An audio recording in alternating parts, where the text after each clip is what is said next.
దేవునికి స్తోత్రం. దేవుని నామానికి మహిమ కలుగును గాక. ప్రభువైన యేసుక్రీస్తు నామాన్ని మీకందరికీ కూడా మరొక్కసారి శుభాభివందనాలు. అంత బాగున్నారు కదా? ఈ దినం మీతో మాట్లాడడానికి ప్రభు నాకు ఇచ్చినటువంటి అంశం, ఆయన పిలుపుకు తగినట్లుగా మనం జీవించాలని. ఆయన పిలుపుకు తగినట్లుగా మనం జీవించాలని. బైబిల్లో మనం చూసినట్టయితే పిలువబడినటువంటి వారు అనేక మంది ఉన్నారు. కానీ ఆయన ఏర్పాటు చేయబడిన గుంపులో కొద్ది వారు మాత్రమే ఉంటారని దేవుని యొక్క వాక్యం మనకి తెలియజేస్తుంది. అయితే ఒక్కసారి ఈ యొక్క ఆయన ఏర్పాటులో మనం ఉండాలంటే, ఆయన పిలుపుకు తగినట్లుగా మనం జీవించాలంటే ఏ విధంగా ఉండాలి అన్న విషయాన్ని కొద్ది నిమిషాలు మనం ధ్యానం చేసుకున్నాం.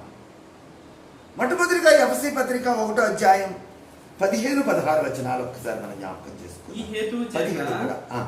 ప్రభు అయిన యేసునందు మీ విశ్వాసమును గూర్చి పరిశుద్ధులందరి ఎట్ల మీరు చూపుచున్న విశ్వాసమును గూర్చి నేను వినినప్పటి నుండి మీ విషయమై మానక దేవుని కృతజ్ఞతాస్తుతులు చెల్లించున్నాను.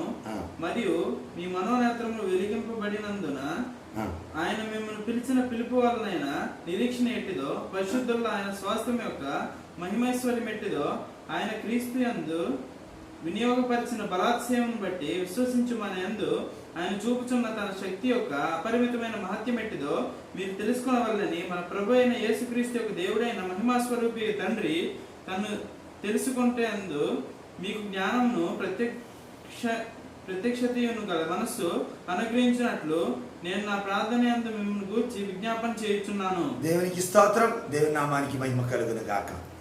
చదవబడినటువంటి వాక్య భాగంలో పౌలు ఇక్కడ చెప్తున్నాడు, ఆయన మిమ్మును పిలిచిన పిలుపు వలనైన నిరీక్షణ ఎట్టిదో, పరిశుద్ధుల్లో ఆయన స్వాస్థ్యం యొక్క మహిమైశ్వర్యం ఎట్టిదో అని చెప్తూ, ఇది మనకు ఉండాలంటే మన మనోనేత్రాలు వెలిగింపబడాలి అన్నట్టుగా పౌలు ఇక్కడ మాట్లాడుతూ ఉన్నాడు. మన మనోనేత్రాలు వెలిగింపబడాలి. ప్రియమైనటువంటి వారులారా, మనం మనోనేత్రాలు వెలిగింపబడకపోతే ప్రభు యొక్క ప్రత్యక్షత మనకు అర్థం కాదు.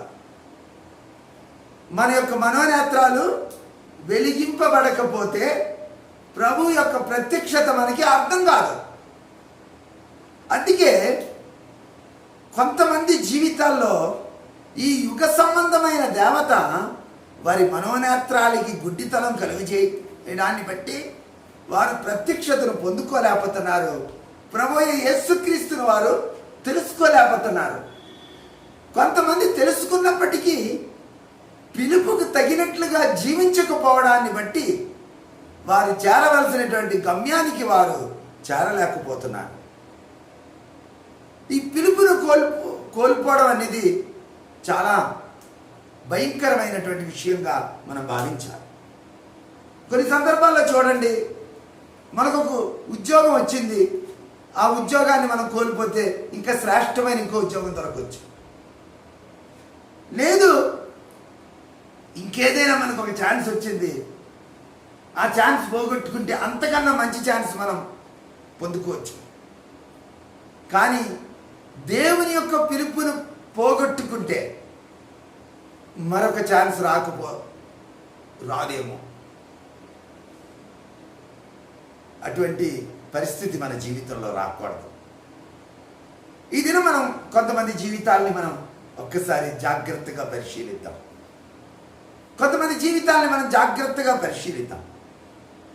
దేవుడు ఆదామవను సృష్టించాడు,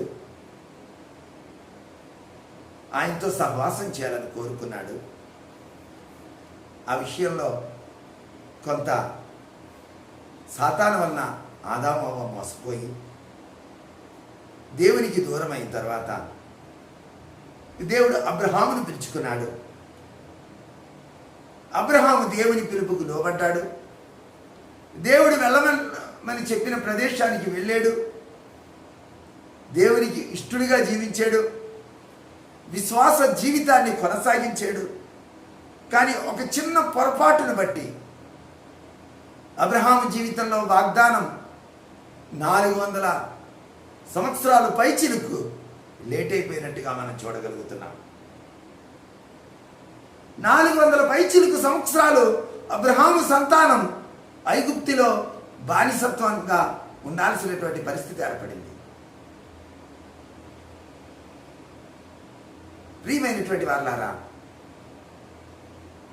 అబ్రహాం చేసిన పొరపాటు ఏంటంటే జంతువులతో పాటు పావురాలను కూడా దేవుడు ఖండాలుగా ఖండించమన్నాడు. అబ్రహాం పావురాన్ని ఖండించలేదు. అదే చిన్న పొరపాటు అబ్రహాం చేసింది. 400 సంవత్సరాలు తన యొక్క సంతానం బానిసత్వంలో ఉండాల్సినటువంటి పరిస్థితి వచ్చింది. అటు తర్వాత దేవుడు మోషేని ఎన్నుకున్నాడు. మోషే ద్వారా కోల్పోయినటువంటి ఆ యొక్క పరిస్థితిని తిరిగి దేవుని యొక్క జనాంగాన్ని ఆ యొక్క కానాను దేశానికి తోడుకుని వెళ్ళాలని దేవుడు సంకల్పించుకొని దేవుడు మోషేను ఎన్నుకున్నట్టుగా మనం చూడగలుగుతున్నాం. మోషే యొక్క జననం, మోషే యొక్క ఏర్పాటు అదొక అద్భుతం. ఆ యొక్క ఐగుప్తీయుల చేతిలో ఆ యొక్క పురిట్లోనే మరణించాల్సినటువంటి మోషే దేవుని ఏర్పాటును బట్టి జమ్ము పెట్టెలో నదిలో ఫరో కుమార్తెకు దొరకడాన్ని బట్టి మోషే బ్రతికి ఫరో యొక్క కుమార్తెకు కుమారుడుగా 40 సంవత్సరాల జీవితం జీవించినట్టుగా మనం చూస్తూ ఉన్నాం. ఈ 40 సంవత్సరాల జీవితంలో ఐగుప్తులోని సకల విద్యల ప్రావీణ్యం మోషే పొందుకున్నట్టుగా మనం చూస్తూ ఉన్నాం. అక్కడ దేవుడు వారిని డిజైన్ చేశాడు, తదనుగుణంగా డిజైన్ చేశాడు. డిజైన్ చేసి దేవుడు ఏం చేశాడంటే ఆ యొక్క ఐగుప్తులో ఉన్నటువంటి జనాంగాన్ని కానాను దేశానికి నడిపించాలని మోషే ద్వారా దేవుడు ఆశపడినప్పుడు మోషే తన సొంత నిర్ణయం ద్వారా ఐగుప్తీయుడి మీద తిరుగుబాటు చేసి ఐగుప్తీయుడిని చంపడాన్ని బట్టి మోషే మిద్యాను దేశానికి పారిపోవలసినటువంటి పరిస్థితి ఏర్పడింది. లేదంటే 40 సంవత్సరాల ప్రాయంలో దేవుడు, నేను అనుకుంటాను, మోషేని వాడుకోవాలని ఆశపడ్డాడేమో. అక్కడి నుంచి మోషే ఆ యొక్క మిద్యాను దేశానికి పారిపోయి ఇత్రో అనబడినటువంటి ఒక మిద్యాను యాజకుని యొక్క కుమార్తెను మోషే వివాహం చేసుకొని అక్కడ 40 సంవత్సరాలు ఆ మిద్యాను యాజకుని దగ్గర మోషే ఉండి గొర్రెల మందను కాస్తుండగా మోషేకు దేవుడు ప్రత్యక్షమైనట్టుగా మనం చూస్తూ ఉన్నాం. ఆ దేవుడు ప్రత్యక్షమైనటువంటి విధానం కూడా చాలా అద్భుతమైన విధానం. చాలా అద్భుతమైన విధానం అంటే అది. ఒకసారి మనం చూద్దాం. నిర్గమకాండం 3వ అధ్యాయం 2వ వచనం నుంచి ఒక్కసారి మనం చదువుదాం. ఒక పొద నడిమిని అగ్నిజ్వాలలో యెహోవా దూత అతనికి ప్రత్యక్షమాయెను. అతడు చూసినప్పుడు అగ్ని వలన ఆ పొద మండుచుండెను, గాని పొద కాలిపోలేదు. అప్పుడు మోషే, ఆ పొద ఎలా కాలిపోలేదో నేను ఆ తట్టు వెళ్ళి ఈ గొప్ప వింత చూచెదననుకొనెను. దాన్ని చూచుటకు అతడు ఆ తట్టు వచ్చుట యెహోవా చూచెను. దేవుడు ఆ పొద నడుము నుండి మోషే మోషే అని అతన్ని పిలిచెను. అందుకు అతడు చిత్తం ప్రభువా అనెను. చాలు నాన్న. ఇక్కడ చూసినట్టయితే మనం ఈ యొక్క పొద కాలుతుంది, అంటే అగ్ని మండుతుందట, పొద మాత్రం కాలట్లేదు. అగ్ని మండుతుంది, పొద కాలట్లేదు. అరణ్యములో అగ్ని మండడం సర్వసాధారణం. వృక్షాల యొక్క రాపిడిని బట్టి అగ్ని మండుతుంటుంది. కాబట్టి అదేవిధంగా అగ్ని మండొచ్చు. కానీ ఆ యొక్క పొదను గుర్తించడాన్ని బట్టి మోషే అక్కడికి వెళ్ళాడు. ఎందుకంటే ఇది ఒక వింత రాగుందని. దేవుని బిడ్డలారా, దేవుని ప్రత్యక్షతను, దేవుని యొక్క పిలుపును గుర్తించగలిగే వానితోనే దేవుని కార్యం జరిగించడానికి దేవుడు ఇష్టపడతాడు. ఈ విషయాన్ని మనం గమనించాలి. ఒకవేళ అది అగ్నిలో మండుతున్నటువంటి పొదను మోషే చూసినప్పుడు మోషే అది సాధారణమైన అగ్నే కదా అని వెళ్ళకంట ఉండుంటే మోషేతో దేవుడు మాటలాడలేకపోయి ఉండేవాడు. కానీ మోషే ఆ యొక్క ప్రత్యేకతను చూసి ఆ యొక్క అగ్ని దగ్గరికి మోషే వెళ్ళినట్టుగా మనం చూడగలుగుతున్నాం. మోషే ఆ అగ్ని దగ్గరికి వెళ్ళాడండి. ఆ ఎంతేటో చూద్దామని వెళ్ళేసరికి అక్కడ అగ్ని మండుతుంది కానీ పొద కాలిపోవట్లేదు. ఒకసారి ఒక మాట చెప్పనా? దేవుడు వాడుకునేటప్పుడు కూడా ఒక మాట నేను చెప్తాను. అగ్ని మండుతుంది కానీ పొద కాలదండి. మన జీవితాల్లో అగ్ని లాంటి పరీక్షలు అనేకమైన వస్తాయి కానీ మనం కాలిపోం. అది దేవుని యొక్క గొప్ప కృప. అనేక సందర్భాల్లో నువ్వు నేను కాలిపోయేటువంటి పరిస్థితుల్లోకి వెళ్ళి ఉంటాం. కానీ దేవుడు నిన్ను నన్ను ఆ పొదనైతే ఏ విధంగా ప్రత్యేకపరిచాడో, దేవుడు నిన్ను నన్ను అనేక సందర్భాల్లో ప్రత్యేకపరిచినటువంటి ఆయన కృపకై ఆయనకి వందనాలు చెల్లిద్దాం. ఇక్కడ ఈ అద్భుతం చూసిన వెంటనే మోషే అక్కడికి వెళ్ళాడు. మోషే అక్కడికి వెళ్ళిన వెంటనే దేవుడు మోషేని పిలిచాడు. మోషే మోషే అని పిలవగా మోషే అన్నాడు, చిత్తం ప్రభువా, చిత్తము ప్రభువా. ఆ మాట చాలా చక్కగా ఉంది. అంటే మోషేకి అర్థమైంది ఇది దేవుని స్వరమని. నువ్వు దేవుని స్వరాన్ని గుర్తించగలిగే పరిస్థితిలో ఉన్నావా ఈరోజు? దేవుడు నీతో మాట్లాడుతున్నప్పుడు, అనేక విషయాల గురించి నీతో మాట్లాడుతున్నప్పుడు ఆయన స్వరాన్ని గుర్తించగలిగే పరిస్థితిలో నువ్వు ఉన్నావా? నువ్వు ఆ పరిస్థితిలో నువ్వు ఉన్నట్టయితే దేవుడు ఖచ్చితంగా మాట్లాడతాడు. ఈ యొక్క మాటలు వింటున్నటువంటి నా ప్రియమైన సహోదర సహోదరులారా, ఈ యొక్క మాటలు మీరు చివరి వరకు జాగ్రత్తగా వినండి. ఏదో కొంచెం విని మధ్యలో కట్ చేయొద్దు. దేవుడు ఈరోజు మీతో మాట్లాడబోతున్నాడు. అనేక అంశాలతో దేవుడు మీతో మాట్లాడబోతున్నాడు. ఆయన ప్రత్యక్షతను మీకు అనుగ్రహించబోతున్నాడు. ఈరోజు ఈ యొక్క వాక్యం ద్వారా మీరు అనేకమైనటువంటి మేళ్లను పొందబోతున్నారు. దేవుడు ఇక్కడ అంటున్నాడు, ఇక్కడ మోషేతో పిలిచినప్పుడు మోషే చిత్తం ప్రభువా అన్నాడు. నువ్వు చెప్పు, నేను వింటానన్నాడు. దేవుడు కూడా వినే రకాలతోనే దేవుడు మాట్లాడతాడండి. ఎందుకని అడిగేవాడితో మాట్లాడటం? మోషే అన్నాడు, చిత్తం ప్రభువా, నువ్వేం చెప్తే నేను అది వింటాను. ఫస్ట్ దేవుడు చెప్పిన మాట ఏంటో తెలుసా? నేను నిన్ను వాడుకుంటానని అనలేదు. ముందు మొట్టమొదటి మాట, నువ్వు నిలబడినటువంటి స్థలం పరిశుద్ధమైనటువంటి స్థలం. అక్కడ నువ్వేం చేయి? నీ చెప్పులు విడిచిపెట్టు. నీ చెప్పులు నువ్వు విడిచిపెట్టు. దేవుని సన్నిధి నువ్వు అనుభవించాలంటే నీలో ఉన్న అపరిశుద్ధత అంతా నువ్వు తొలగించాలి. ఖచ్చితంగా నేను ఈ మాట మీకు చెప్తున్నాను. దేవుని సన్నిధిలోనికి మనం వెళ్ళేటప్పుడు మన జీవితంలో ఉండేటువంటి ప్రతి అపవిత్రమైన కార్యాన్ని విసర్జించాలి. అపవిత్రమైనది ఏదున్నా దాన్ని విసర్జించాలి. అపవిత్రమైనటువంటి ఆలోచనలు, అపవిత్రమైనటువంటి హృదయాలు, అపవిత్రం కలిగించేటువంటి సంఘటనలు, అపవిత్రమైనటువంటి వస్తువులు. అనేక మంది చేతుల్లో ఈరోజు అపవిత్రమైన వస్తువులతో దేవుని సన్నిధిలోనికి వెళ్తున్నారు. వారితో దేవుడు మాట్లాడలేడండి. వారి మధ్యలో దేవుడు కార్యం చేయలేడండి. ఈరోజు దేవుడు నీతో మాట్లాడుతున్నాడు. నీలో ఉన్న అపవిత్రతను విడిచిపెట్టి దేవుని సన్నిధిలోకి వెళ్ళేటప్పుడు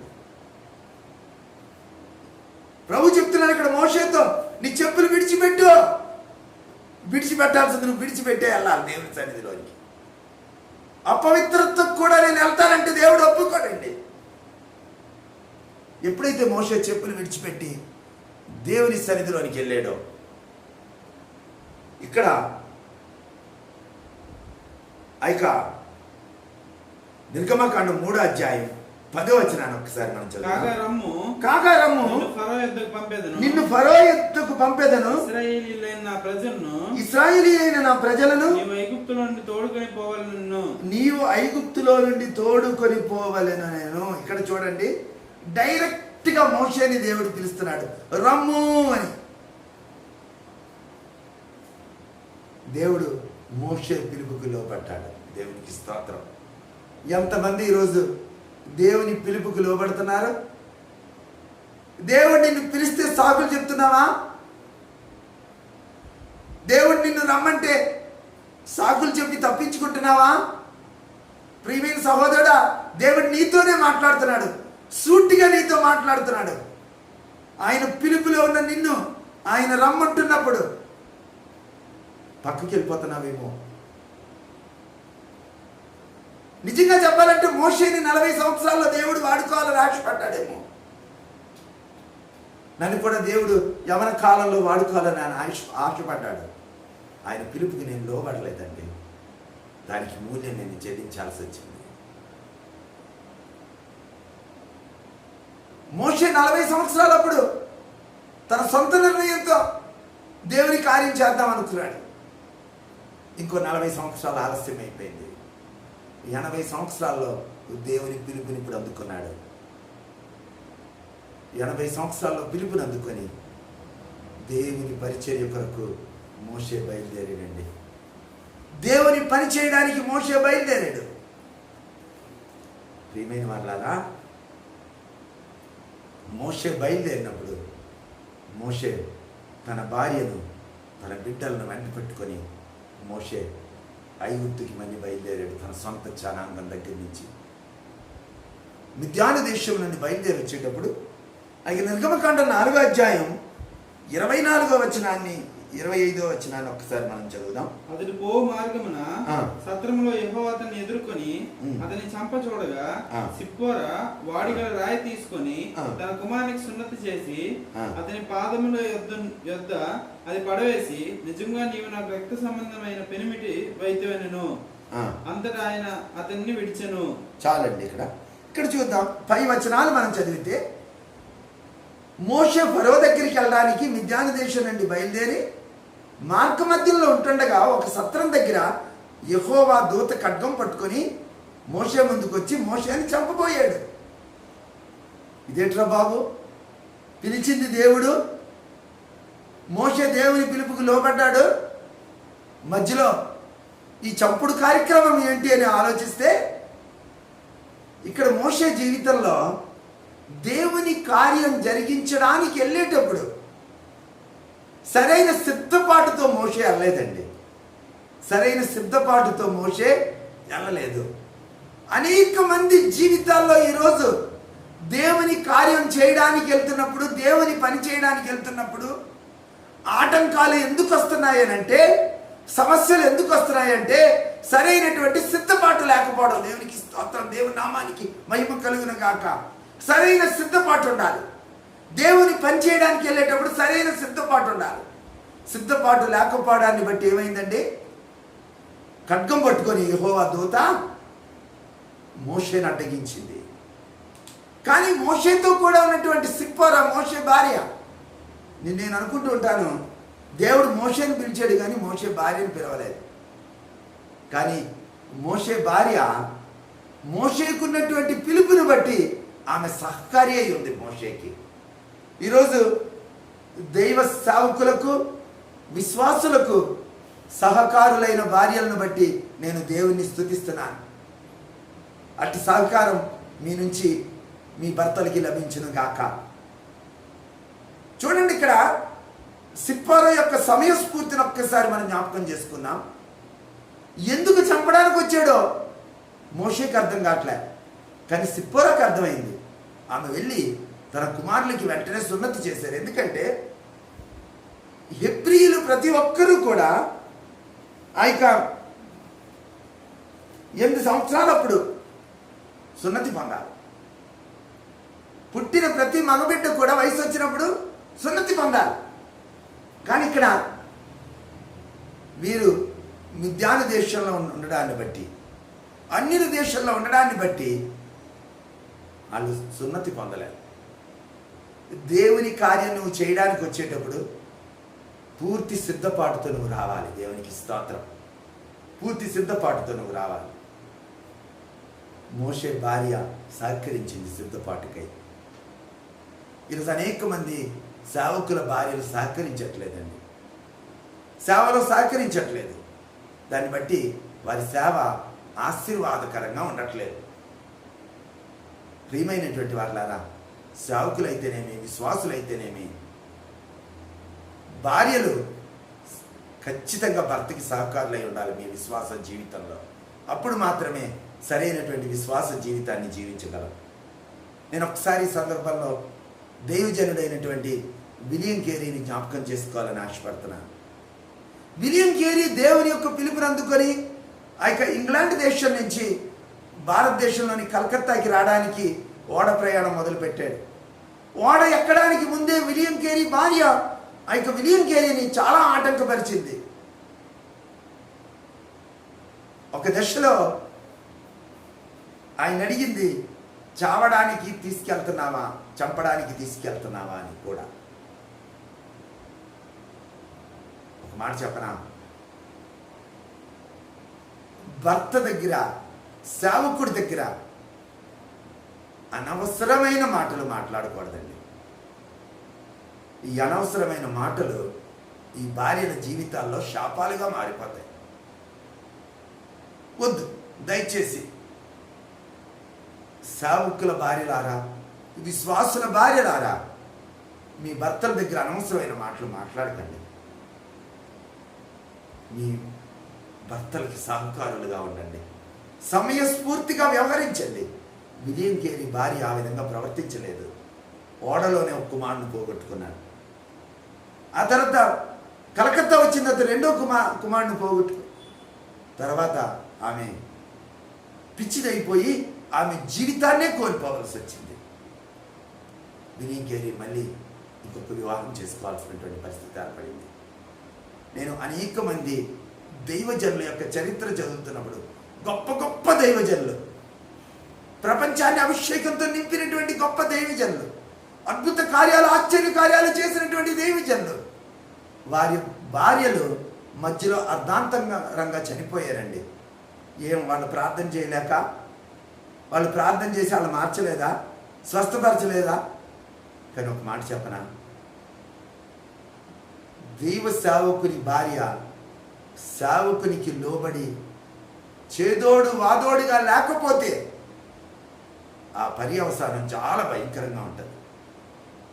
దేవుడు వాడుకునే సేవకుడి విషయంలో భార్యలు ఆ విధంగా లేకపోతే ఆ పర్యవసానం చాలా భయంకరంగా ఉంటుంది. కాబట్టి ఒక్కసారి ఈ నా మాటలు వింటున్నటువంటి వాళ్ళారా, ఈరోజు పరిశుద్ధాత్మ దేవుడు మీతోనే మాట్లాడుతున్నాడు. సిప్పోర విషయం జ్ఞాపకం చేస్తున్నాడు దేవుడు మనతో. ఇది మీతోనే దేవుడు మాట్లాడుతున్నాడు. ఒక్కసారి మనం జాగ్రత్త పడదాం, ఒక్కసారి జాగ్రత్త పడదాం. ఈరోజు దేవుడు అక్కడి నుంచి ఎప్పుడైతే మోషే సిద్ధపాటు కలిగి మోషే తిన్నగా ఐగుప్తులోకి వచ్చాడు. ఫరో దగ్గరికి వెళ్ళాడు, ఫరోతో పోరాడాడు. ఖచ్చితంగా దేవుడు ఏదైతే చెప్పాడో మోషేకి అవన్నీ చేశాడు. మోషే దేవుని జనాంగాన్ని ఐగుప్తు నుంచి ఆ యొక్క కానాను దేశానికి నడిపించాడు.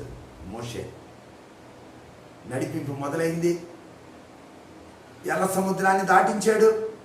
మధ్యలో అనేక అద్భుతాలు, ఆశ్చర్యకార్యాలు చేసిన మోషే తన పిలుపుకు తగినట్లుగా తన జీవితం చివరి వరకు కొనసాగించలేకపోయాడు. దేవుని మాటకు తగినట్లుగా చివరి వరకు జీవించలేకపోయాడు మోషే. కాబట్టి దేవుడు ఇంకొక వ్యక్తికి అప్పచెప్పాల్సినటువంటి పరిస్థితి ఏర్పడింది. ప్రియమైనటువంటి దేవుని బిడ్డలారా, దేవుని సేవకులారా, దేవుడు మనకి అప్పగించిన పని మనం చేయడానికి ఇష్టపడకపోతే ఆ పనిని దేవుడు ఇంకోటికి అప్పచెప్తాడు. చాలా భయంకరం అది. ఆ అవకాశం నువ్వు ఇవ్వకూడదు. ఆయన అప్పగించిన పని ఎంత కష్టమైనా చేద్దామండి, ఎంత నష్టమైనా చేద్దాం, దేవుని కొరకు నిలబడదాం. అనేక సందర్భాల్లో దేవుడు అప్పగించిన పని మనం కోల్పోవడం అంటే దేవుడు ఇంకొక వ్యక్తిని లేపుతూ ఉంటాడు. ఆ పరిస్థితి మన జీవితంలో రాకూడదు.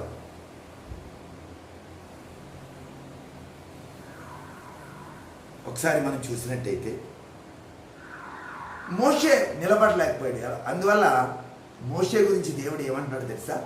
ద్వితీయోపదేశకాండం 32వ అధ్యాయం 50వ వచనంలో ఒక మాట రాయబడి ఉంటుంది. నీ సహోదరులైన అహరోను ఆ, హోరు కొండ మీద మృతి పొంది ఆ. తన స్వజనుల యొద్దకు చేరినట్లు నీవు ఎక్కబోచున్న కొండ మీద మృతి పొంది నీ స్వజనుల యొద్దకు చేరుదువు. చూడండి, ఇక్కడ నీ సహోదరుడైన అహరోను హోరు కొండ మీద చనిపోయాడు. నువ్వు కూడా ఇప్పుడు ఎక్కబోచున్న కొండ మీద నువ్వు చనిపోతావు. కానీ నువ్వు కానాన్ దేశానికి చేరలేవు. అహరోను కానాన్ దేశానికి చేరలేదు. మోషే కూడా కానాన్ దేశానికి చేరలేదు. కారణం ఏంటో తెలుసా? వాళ్ళు పిలుపు కరెక్టే, వాళ్ళు పిలుపును కొనసాగించడంలో పొరపాటు చేశారండి. వాళ్ళు పిలుపును కొనసాగించడంలో వాళ్ళ జీవితంలో వాళ్ళు పొరపాటు చేశారు. ఈ విషయాన్ని మనం ఒక్కసారి జ్ఞాపకం చేసుకున్నాం. అహరోను చేసిన పొరపాటు, మోషే యెహోషువలు దేవునితో గడపడానికి కొండెక్కినప్పుడు ఆ యొక్క 10 ఆజ్ఞలను తీసుకొస్తున్న టైంలో కనిపించలేదని ఇశ్రాయేలీయులు మాకు దేవుడు కావాలి, నాయకుడు కావాలి అన్నప్పుడు వాళ్ళు ఏం చేశారంటే ఒక దూడను తయారు చేసుకున్నారు. అహరోను అన్నాడు, మీరు సమర్పించుకుంటారా అన్నాడు. ఒక విషయం చెప్పనా? మంచికి సమర్పించుకోండి అంటే సమర్పించుకునే వాళ్ళు చాలా తక్కువ. చెడుకు సమర్పించుకోండి అంటే వెంటనే సమర్పిస్తారు ఎవరైనా సరే. మానవుల్లో ఉన్న సహజమైన నైజం కదా అది. చెడుకైతే వెంటనే సమర్పణ, చెడుకైతే వెంటనే యాక్షన్, మంచికైతే వెంటనే యాక్షన్ ఉండదండి. ఇక్కడ అహరోను చెప్పిన వెంటనే వాళ్ళ చెవి పోగులు ఉన్న బంగారం అంతా తీసుకొచ్చి అహరోను చేతిలో పెడితే అహరోను పోగర్తో ఊది దాన్ని ఒక దూడగా చేసి ఇదే యెహోవా అన్నాడు. కానీ మోషే వచ్చేసరికి ఏమంటున్నాడు? నేను అగ్నిలో వేసిన బంగారాన్ని అది దూడైపోయింది. ఎంత విడ్డూరం అండి! ఎంత విడ్డూరమైన అబద్ధం!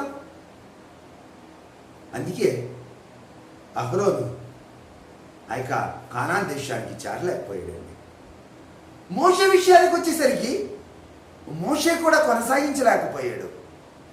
ఏ విధంగా కొనసాగించలేకపోయాడంటే నిర్గమకాండం 17వ అధ్యాయాన్ని ఒకసారి మనం తీసినట్టయితే అక్కడ కూడా ఒక మాట ఉంటుంది, అది మనం చదువుదాం.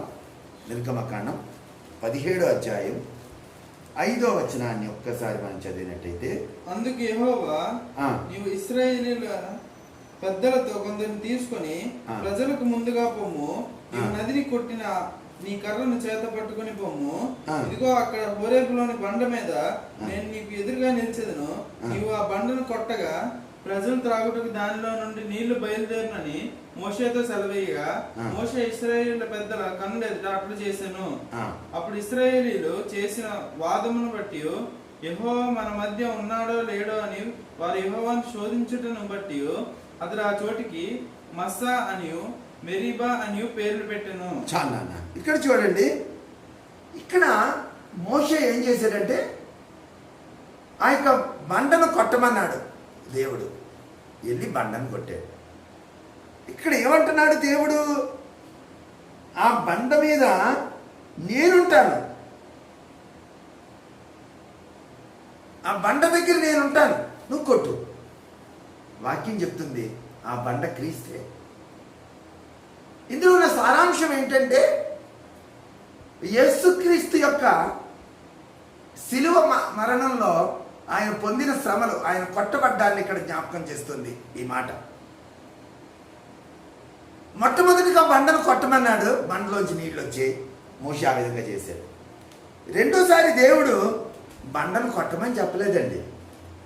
ఆ సంఖ్యాకాండం 20వ అధ్యాయం ఆ 8వ వచనం నుంచి చూసినట్టయితే అక్కడ ఏమని రాయబడి ఉంటుందంటే, చదవడానికి సమయం లేదు కనుక అక్కడ ఏమని రాయబడి ఉంటుందంటే, నువ్వు సర్వ సమాజాన్ని పోగు చేసి నీ సహోదరుడైన అహరోను కూడా అక్కడికి తీసుకెళ్ళి బండతో నువ్వు మాట్లాడు, బండ నీకు నీళ్ళు ఇస్తుంది అని చెప్తాడు దేవుడు.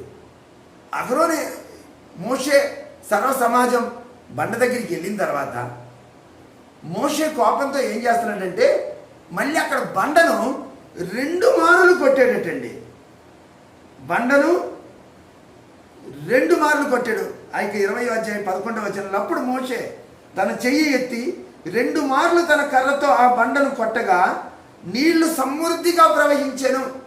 ఇక్కడ చూడండి, బండతో మాట్లాడమంటే ఏం చేశాడండి? బండను కొట్టాడు. మాట్లాడమంటే కొట్టేవు కాబట్టి నేను నీళ్ళు ఇవ్వను అని అనలేదు దేవుడు, నీళ్ళు ఇచ్చాడు. కానీ పనిష్మెంట్ ఏంటండి? నువ్వు కానాన్ దేశానికి నువ్వు వెళ్ళలేవు. ఈరోజు అనేక సందర్భాల్లో మన పిలుపు మనం మర్చిపోయి పరిశుద్ధతను కోల్పోయి పాపంలో పడిపోయినప్పుడు కానీ, దేవుని మాట విన్నప్పుడు కానీ, నువ్వు నేను ప్రార్థన చేసినప్పుడు అనేకమైన అద్భుతాలు ఆశ్చర్యకార్యాలు జరగచ్చు. అది దేవునికి మహిమ కోసం దేవుడు చేస్తున్నాడు, నువ్వు నేను పరిశుద్ధులు అవ్వడం వల్ల కాదండి. చాలా సందర్భాలు మనం అనుకుంటాం, నేను చాలా గొప్ప దేవజనుడిని, నేను చాలా గొప్ప సేవకుడిని, లేదా నేను గొప్ప విశ్వాసిని, లేదా నేను గొప్ప ప్రార్థనాపరుణ్ణి, నేను మంచి సంఘ పెద్దని, నేను 20 సంవత్సరాలుగా ప్రభువుని నమ్ముకున్నాను, నా విశ్వాసాన్ని కొనసాగిస్తున్నాను, అందుకే అనేక మంది నా దగ్గరికి ప్రార్థనకు వస్తున్నారు, నేను ప్రార్థన చేసినప్పుడు అద్భుతాలు జరుగుతున్నాయి, నేను ప్రార్థన చేస్తున్నప్పుడు ఆశ్చర్యకార్యాలు జరుగుతున్నాయి, నేను ప్రార్థన చేస్తున్నప్పుడు స్వస్థత జరుగుతున్నది, నేను ప్రార్థన చేసినప్పుడు దెయ్యాలు పోతున్నాయి. ఏదైతే అయితేనేమి అది దేవుని మహిమార్థమై దేవుడు జరిగిస్తున్నాడు తప్ప వేరే ఇంకేం కాదండి. కానీ ఈ అద్భుత కార్యాలు ఏవి నిన్ను పరలోకానికి తీసుకెళ్ళవు. ఇది మోషే ద్వారా మనం నేర్చుకుంటున్నాం. ఇక్కడ ఇది మోషే ద్వారా మనం నేర్చుకుంటున్నాం. ఇది మనల్ని పరలోకానికి తీసుకెళ్ళదండి. అందుకే మోషే దేవునికి వ్యతిరేకంగా చేయడాన్ని బట్టి ఇక్కడ మోషేని దేవుడు కానాను దేశానికి తోడికెళ్ళకంట, కానాను దేశాన్ని చూపించి కొండ మీద దేవుడు మోషేని కొనిపోయాడు. ఆ మోషే విడిచిపెట్టిన దాన్ని కొనసాగించడానికి దేవుడు యెహోషువని ఎన్నుకోవాల్సి వచ్చింది. నూను కుమారుడైనటువంటి యెహోషువని దేవుడు యెహోషువని ఎన్నుకున్నాడు. యెహోషువని ఎన్నుకున్న తర్వాత దేవుడు యెహోషువతో ఏం మాట్లాడుతున్నాడో ఒకసారి మనం చూద్దాం. యెహోషువ గ్రంథం 1వ అధ్యాయం 1 నుంచి 5 వచనాలు చదువుదాం. యెహోవా సేవకుడైన మోషే మృతి నొందిన తర్వాత యెహోవా నూను కుమారుడును మోషే పరిచారకుడైన యెహోషువకు ఎలాగ సెలవు ఇచ్చెను, నా సేవకుడైన మోషే మృతి నొందెను, కాబట్టి నీవు లేచి నీవును ఈ జనులందరూ ఈ యోర్దాన్ని దాటి నేను ఇశ్రాయేలీయులకు ఇచ్చిన దేశమునకు వెళ్ళి నేను మోషేతో చెప్పినట్లు మీరు అడుగుపెట్టి ప్రతి స్థలం మీకు ఇచ్చుచున్నాను. అరణ్యంను ఈ లెబానోను మొదలుకొని మహానది అయిన యూఫ్రటీస్ నది వరకును, హిత్తీయుల దేశమంతయు పడమట మహాసముద్రం వరకును మీకు సరిహద్దు. నీవు బ్రతుకు దినములంటను ఏ మనుషుడు నీ ఎదుట నిలవలేక ఉండును, నేను మోషేకి తోడై ఉండినట్లు నీకును తోడై ఉందును. నిన్ను విడువను, నిన్ను ఎడబాయను, నిబ్బరం కలిగి ధైర్యంగా నుండుము. వారికి ఇచ్చేదని నేను వారి పితరులతో ప్రమాణం చేసిన ఈ దేశమును నిశ్చయంగా నీవు ఈ ప్రజల స్వాధీనం చేసేదువు. 8 వరకు చదువునాను. అయితే నీవు నిబ్బరం కలిగి జాగ్రత్త పడి బహుధైర్యంగా నుండి నా సేవకుడైన మోషే నీకు ఆజ్ఞాపించిన ధర్మశాస్త్రం అంతటి చొప్పున చేయవలను. నీవు నడుచు ప్రతి మార్గమును చక్కగా ప్రవర్తించినట్లు నీవు దాని నుండి కుడికి గాని ఎడము గాని తవ్వకూడదు. ఈ ధర్మశాస్త్ర గ్రంథం నీవు బోధింపగా తప్పిపోకూడదు. దాంట్లో రాయబడిన వాటిని ప్రకారం చేయుటకు నీవు జాగ్రత్త పడినట్లు దివారాత్రం దాన్ని ధ్యానించినట్ల ఈ మార్గమును వర్ధిల్ల చేసుకుని చక్కగా ప్రవర్తించదు. చాలు నాన్న. ఇక్కడ మనం చూసినట్టయితే మోషే మృతి నొందిన తర్వాత దేవుడు యెహోషువని పిలిచాడు. యెహోషువని పిలిచి నేను మోషేకి ఎలా తోడై ఉండి నడిపించానో నీకు కూడా అదే విధంగా తోడై ఉంటాను. నిన్ను ఈ జనుల ఎదుట గొప్ప చేస్తాను, ఎందుకంటే వాళ్ళని మాట వినాలి కనుక. దేవుడు ఎందుకు తెలుసండి అనేక సందర్భాల్లో మన మాటను నెరవేరుస్తున్నాడు. సేవకులుగా మన మాటను దేవుడు ఎందుకు తెలుసా నెరవేరుస్తున్నాడు? అన్ని జనుల ఎదుట క్రైస్తవులను ఎందుకో తెలుసా వారి మాటను నెరవేరుస్తున్నాడు? దేవుని నామం మహింపరచబడాలని, వారు దేవుని దగ్గరికి రావాలని, అంతే. ఇక్కడ మోషేతో తోడై ఉండినట్టే నీకే తోడై ఉంటానని యెహోషువతో చెప్తూ నువ్వు ధైర్యంగా ఉండు. కానీ ఒక్క మాట మాత్రం నేను నీకు చెప్తున్నాను, నువ్వు కుడికి కానీ ఎడమకి కానీ తొలగిపోకూడదు. ఈ ధర్మశాస్త్రంలో ఏది చెప్తే నువ్వు అది చేయాలి, అది నువ్వు బోధించాలి. కండిషన్ అండి. వాగ్దానం ఒకటే కాదండి దేవుని దగ్గర, కండిషన్స్ అప్లైడ్, షరతులు వర్తించును. నువ్వేదో నేను దేవుళ్ళలోకి వచ్చేసి నా ఇష్టం వచ్చినట్టు చేస్తానంటే కుదరదండి. ఖచ్చితంగా నువ్వు దేవుని వాక్యానుసారంగా జీవించాలి.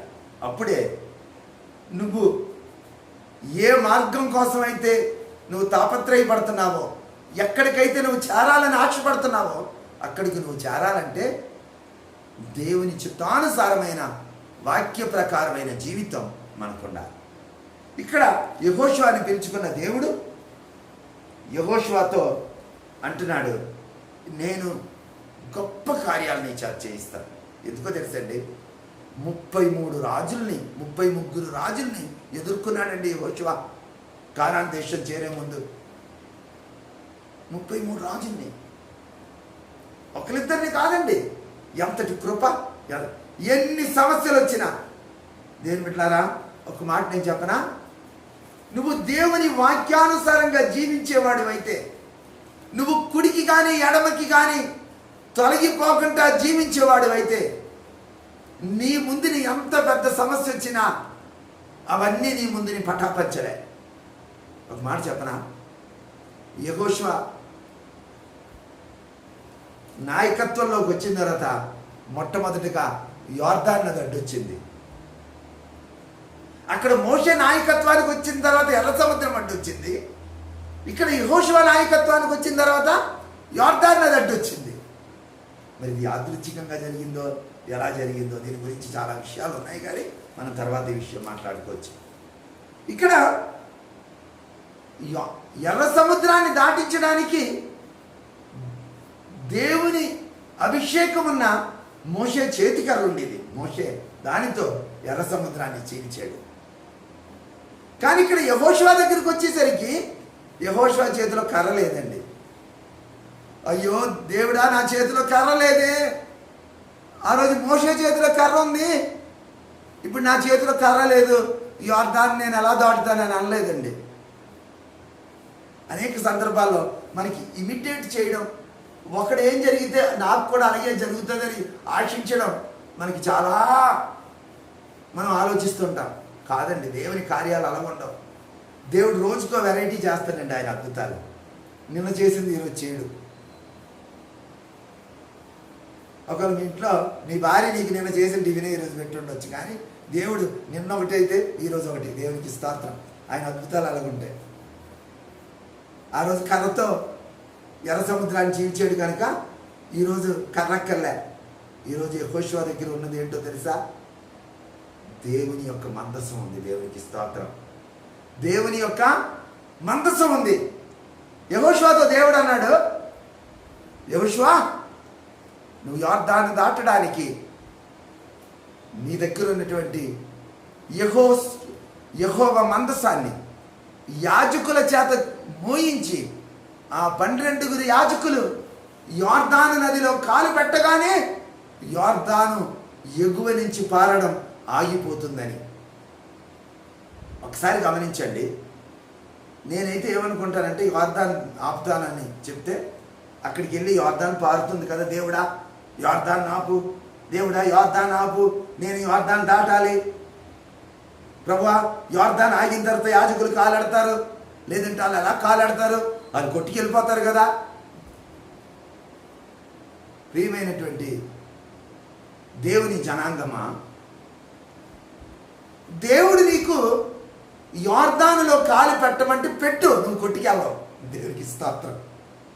ఎంతటి పెద్ద సమస్యలోకి నువ్వు దూకమన్నా నువ్వు దూకు, నువ్వేమీ కావు.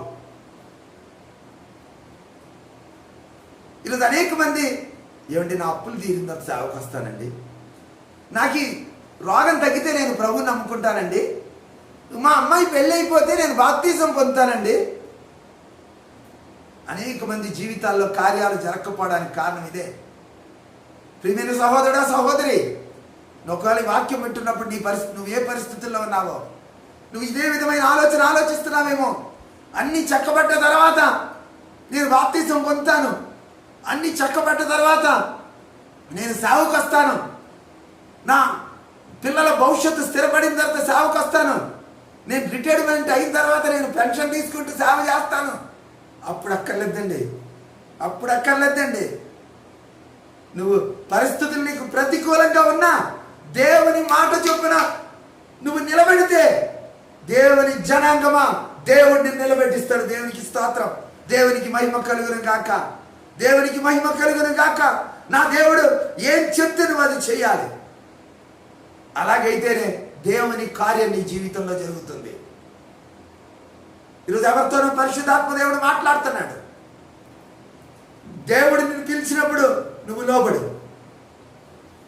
రిటైర్డ్ అయిన తర్వాత కాదు, పని చేస్తూ సేవ కాదు, వ్యాపారం చేస్తూ సేవ కాదు. నీకు కావలసింది దేవుడు ఏం చెప్తే నువ్వు అది చేయాలంతే. దేవునికి స్తోత్రం. దేవుడు ఏం చెప్తే నువ్వు అది చేయాలి. Thank you Jesus. Thank you lord. Thank you lord. యెహోషువతో యాజకుల్ని కాలు పెట్టమన్నాడు. కాలు పెట్టమన్నప్పుడు యాజకులు కాలు పెట్టారండి. అందులో కాలు పెట్టగానే యోర్దాను ఆగిపోయింది. జనులందరూ కూడా యోర్దాను దాటే వరకు యాజకులు అందులోనే ఉన్నారండి, యోర్దాను నదిలోనే. నేను ఒక్కోసారి ఆలోచిస్తూ ఉంటాను, ఇన్ని లక్షల మంది యోర్దాను నది దాటాలంటే ఎంత సమయం పట్టి ఉంటుందండి.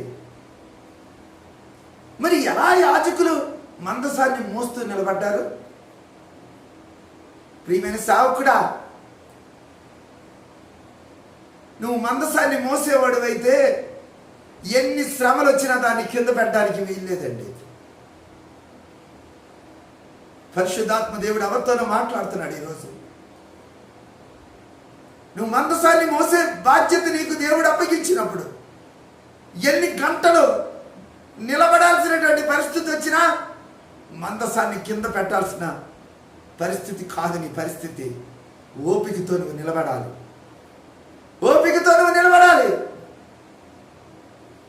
దేవుడు నీకు అప్పచెప్పినటువంటి పని నెరవేర్చడం సేవకుడిగా, విశ్వాసిగా నీ బాధ్యత.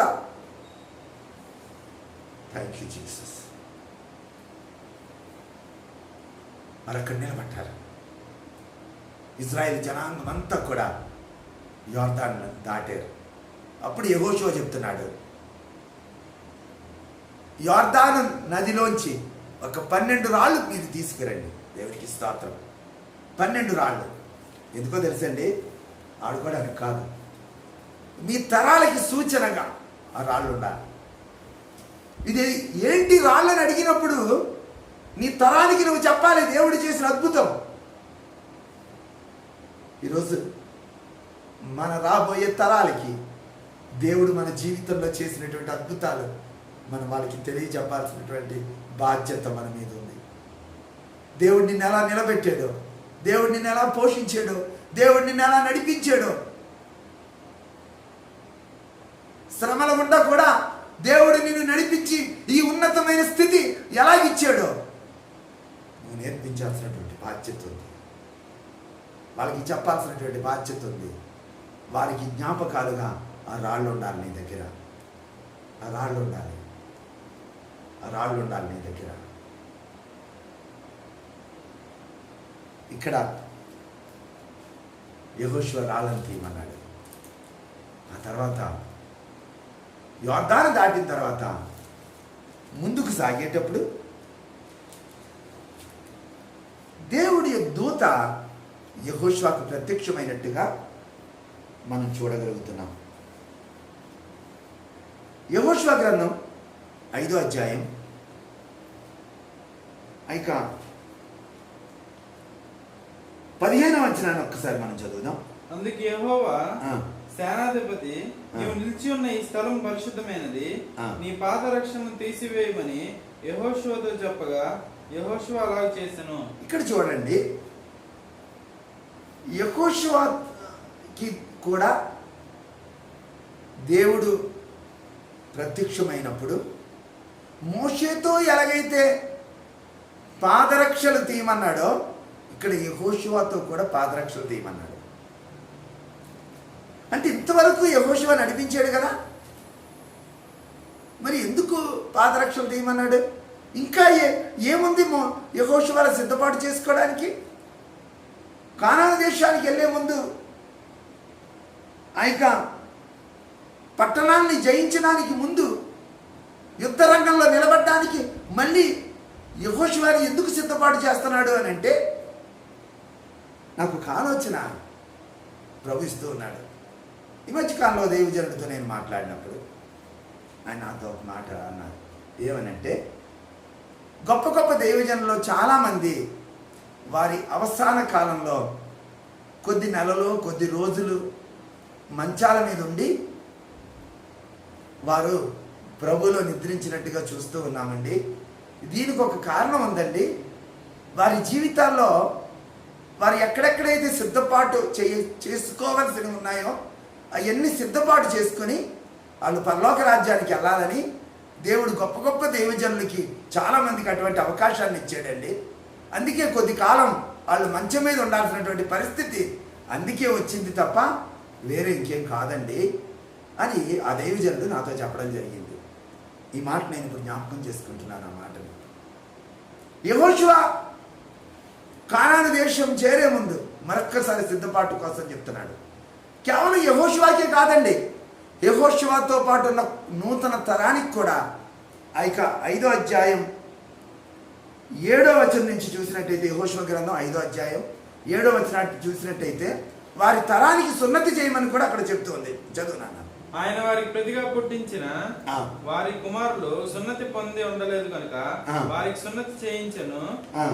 ఎలాగనగా మార్గమున వారికి సున్నతి జరగలేదు కాబట్టి ఆ సమస్త జనం సున్నతి పొందుట తీరిన తర్వాత బాగుపడే వరకు పాలెములను తమ చోట్ల నిలిచి అప్పుడు యెహోవా నేడు నేను ఐగుప్తు అవమానము మీ మీద ఉండకుండా దొర్లించి వేసి ఉన్నానని యెహోషువతో నిన్ను అందుచేత నేటి వరకు ఆ చోటికి గిల్గాల్ అని పేరు. ఇక్కడ చూడండి, ఇక్కడ వీరెవ్వరు సున్నతి పొందలేదండి. కొత్త తరం, పాత తరం అంతా కూడా యెహోషువకి కాలేబుకి వ్యతిరేకంగా కానాను దేశానికి మనం చేరలేమని మాట్లాడిన మాటలను బట్టి వారెవరూ కూడా పాత తరం వాళ్ళు ఎవరు కానాను దేశానికి చేరలేకపోయారు. ఈ కొత్త తరం వారు సున్నతి పొందలేదు కనుక వీళ్ళకి సున్నతి పొందిన తర్వాత ఆ గిల్గాలు అనుభవం అక్కడ మనం చూస్తున్నాం. నింద ఏమైందటండి? దొరిలించి వేయబడిందట. ఐగుప్తు అవమానం దొరిలించి వేయబడింది. వీళ్ళ ఐగుప్తు యొక్క ఆశలు, ఐగుప్తు యొక్క సాంప్రదాయాలు, ఐగుప్తు యొక్క పద్ధతులు వీళ్ళకి నశించడానికి 40 సంవత్సరాలు పట్టిందండి. ఉత్తిరే కాదండి, దేవుడు వీళ్ళని 40 సంవత్సరాలు కాదేశ్ నుంచి అలాగ నడిపించింది చుట్టూను. నేను అనుకోవడం ఒక 10 రోజుల్లో చేరాల్సినటువంటి కానాను దేశం 40 సంవత్సరాలు ఎందుకు పట్టిందో తెలుసా? వీళ్ళని పరిశుద్ధపరచడం కోసం, ఐగుప్తు ఆశలన్నీ వీళ్ళ నుంచి పోవడం కోసం, ఐగుప్తు సాంప్రదాయాలన్నీ పోవడం కోసం, ఐగుప్తు పద్ధతులన్నీ పోవడం కోసం. ఎందుకో తెలుసు, వీళ్ళకి మాట్లాడితే ఐగుప్తులో మాంసం ఉండేది, ఐగుప్తులో మంచి బట్టలు ఉండేవి, ఐగుప్తులో అలం ఉండేది, ఐగుప్తు గురించి చెప్పడం చాలా అలవాటు. అందుకే వీళ్ళకి ఏమైందంటే అవన్నీ మర్చిపోవడం కోసం 40 సంవత్సరాలు పట్టిందండి. ప్రియమైనటువంటి వాళ్ళారా, మన జీవితంలో లోకపు సాంప్రదాయాలన్నీ పోకపోతే మన ఆత్మీయ జీవితంలో చాలా సమస్యలు ఉన్నాయి. నువ్వు లోకస్తులతో పాటు నువ్వు జీవించినట్టయితే, లోకపు సాంప్రదాయాలు నువ్వు జీవించినట్టయితే నువ్వు ఆ నీ యొక్క ప్రత్యేకతను, పిలుపును నువ్వు కొనసాగించలేవు. ఈరోజు అనేక మంది ప్రత్యేకతను, పిలుపుకు తగినట్లుగా జీవించలేకపోతున్నారు.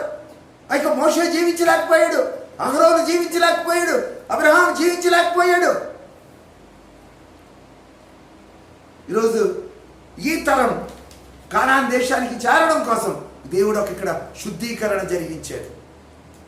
ఒక వాళ్ళ జీవితంలో జరగవలసినటువంటి కార్యాలన్నీ కూడా జరిగించిన తర్వాత కానాను దేశానికి తీసుకెళ్ళినట్టుగా మనం చూస్తూ ఉన్నాం. ప్రియమైనటువంటి దేవుని బిడ్డలారా, నా ప్రియమైనటువంటి సహోదర సహోదరుల ద్వారా ఒక్కసారి ఈ మాటలు ఒక్కసారి మీరు జ్ఞాపకం చేసుకోండి.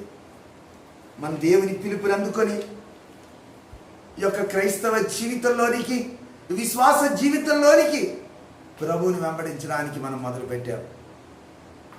మధ్యలో అనేకమైనటువంటి సమస్యలు, ఆటంకాలు.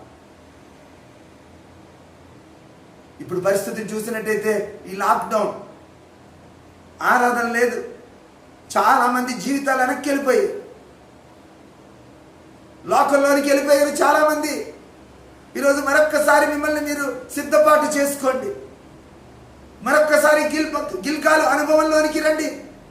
యెహోషువతో దేవుడు చెప్పినట్టు ఆ యొక్క పరిశుద్ధ స్థలంలో నువ్వు నీ యొక్క చెప్పుల్ని విడిచిపెట్టని చెప్పిన రీతిగా నువ్వు పరిశుద్ధమైనటువంటి రీతిలో నీ యొక్క జీవితాన్ని ఒక్కసారి సరిచేసుకో. నీ పాపపు జీవితాన్ని విడిచిపెట్టు. నీ ప్రత్యేకతను నువ్వు కాపాడుకో. ఒకసారి ఒక మాట చూసి మనం ముగిద్దాం. ఫిలిప్పీ పత్రిక 2వ అధ్యాయం 14వ వచనాన్ని ఒకసారి మనం చూద్దాం. మీరు మూర్ఖమైన వక్రజనం మధ్య నిరపరాధులను నిష్కలంకులను అనింద్యులనైన దేవుని కుమారులగునట్లు సనుగులను సంశయములు మాని సమస్త కార్యములను చేయుడి.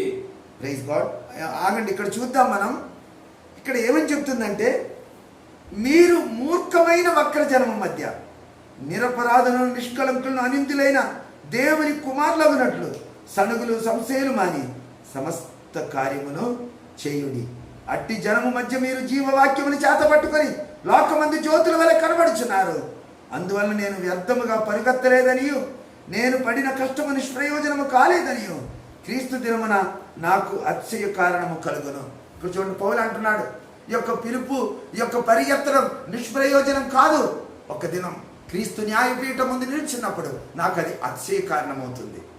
మీ ముందుని నాకు అది అతిశయ కారణం, క్రీస్తు ముందుని నాకు అది అతిశయ కారణం. ఇదిగో నేను ఇంతమందిని సంపాదించాను, నువ్వు అప్పగించిన వారిని జాగ్రత్తగా నిలబెట్టాను. ఒకసారి చూడండి, 1 కొరింథీ పత్రిక 9వ అధ్యాయం 24-25 వచనాలు. పందెపు రంగమందు పరిగెత్తు వారందరూ పరిగెత్తుదురు గాని ఒక్కడే బహుమానం పొందునని నీకు తెలియదా? అటువలే మీరు బహుమానము పొందినట్లుగా పరిగెత్తుడి. మరియు పందెమందు పోరాడు ప్రతివాడు అన్ని విషయములయందు మితముగా ఉండును. వారు క్షయముగు కిరీటమును పొందుటకును మనమైతే అక్షయమగు కిరీటమును పొందుటకును మితముగా ఉన్నాము. ఇక్కడ చూడండి, మనం పరిగెత్తేది బహుమానం పొందేటట్టుగా పరిగెత్తుదాం. మన పరుగులో మధ్యలో గురి తప్పిపోవద్దండి, మార్గం తప్పిపోవద్దు, లైన్ తప్పిపోవద్దు. చేరాల్సినటువంటి ఆ గురి మనం చేరుదాం. దేవుడు ఈ కొద్ది మాటలను దీవించును గాక. అట్టి పరిస్థితి దేవుడు నీకు, నాకు, మనకందరికి అనుగ్రహించి ఆ పరలోక రాజ్యానికి మనం వారసులమవుదుము గాక. దేవుడు మిమ్మల్ని అందరినీ దీవించి ఆశీర్వదించును గాక. ఆమేన్.